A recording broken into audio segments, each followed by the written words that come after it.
অতি বুঝিয়েছিলা তোক মই মাতিছিলো তোক কোৱা হয় কিয় মতালা হয় তোমাৰ হৈছে কি তুমি নামাতা কিয় তেন্তে কোৱা হয় তোমাৰ আদেশত মই কুৰুক্ষেত্ৰৰ পৰা লৌৰি আহিছো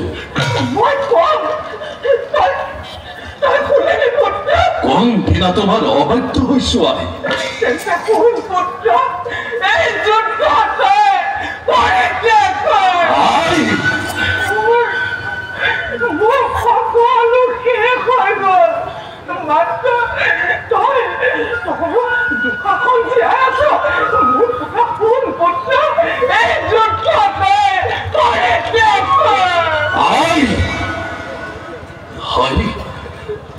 তুমি সেই কিয় একেটা কথাকে ধৰি আছা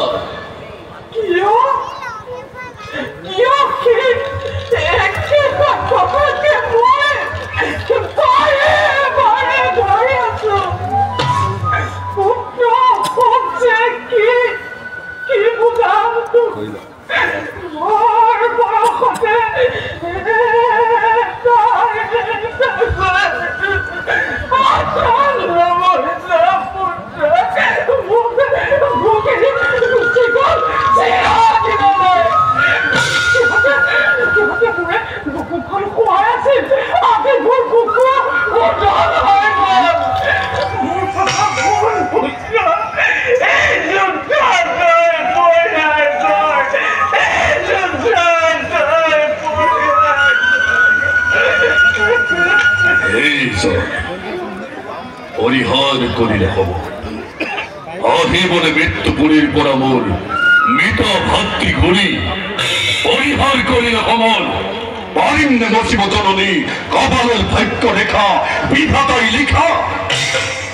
কোনেও নোৱাৰে মচিব বিধিৰ বিধা তুমি পুত্ৰ আপোন ঘৰত দলিলে যে কেইখন আছে দুগুণে জানিবলৈ নিজে পুত্ৰ দুগুণে জানিবলৈ যি শক্তিয়ে দহন কৰিলে মোৰ আত্মীয় স্বজন যি শক্তিয়ে দহন কৰিলে মোৰ ঢাকা চেনেহৰ সেই শক্তি জননী দগ্ধ হল শিৰভদ্ৰ মোৰ অথবা নিজেই দহি চাই ভস্ম হৈ উৰি উৰি গুচি যাওঁ পাল পাললৈ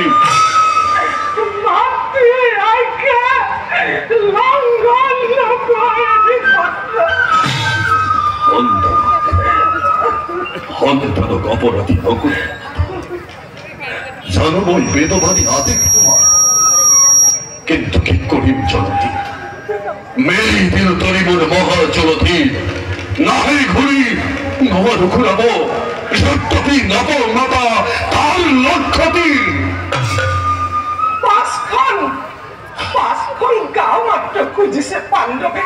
তাকে দি নকৰাকীয়ত শান্তিৰ প্ৰস্তাৱ দয়াশীল যুধিষ্ঠিৰ ভীষ্মাৰ্জুনহে ওলাবে তোৰে শান্তিৰ প্ৰস্তাৱ তেওঁলোকে সাদৰে কৰিব গ্ৰহণ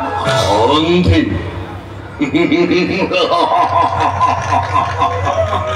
কৌৰৱৰ সন্ধি মাতা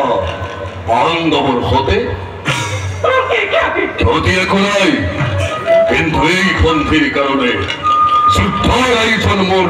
নাচিন জননী এই সন্ধিৰ কাৰণে লক্ষ লক্ষ বীৰে প্ৰাণৰ মমতা হেৰি এই প্ৰিয়জন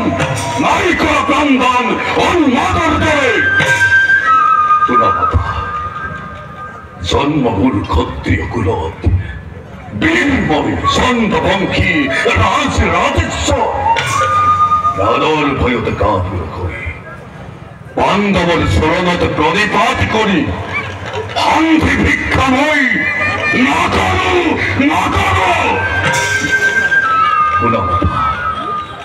সন্মুখত তুমি মোৰ আৰতি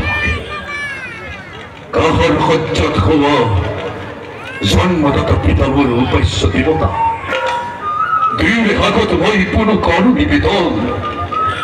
যুদ্ধত আজি পঞ্চ পাণ্ডৱ সাক্ষ্যবাদিনী প্ৰাণন্তেও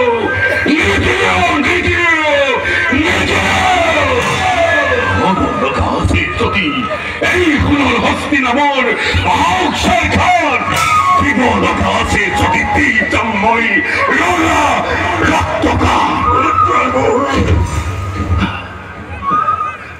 আশীর্বাদ করুন পিতা, যেন হয়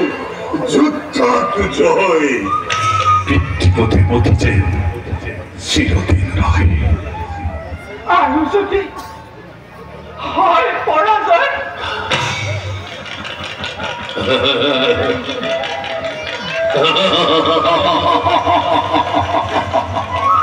তোমাৰ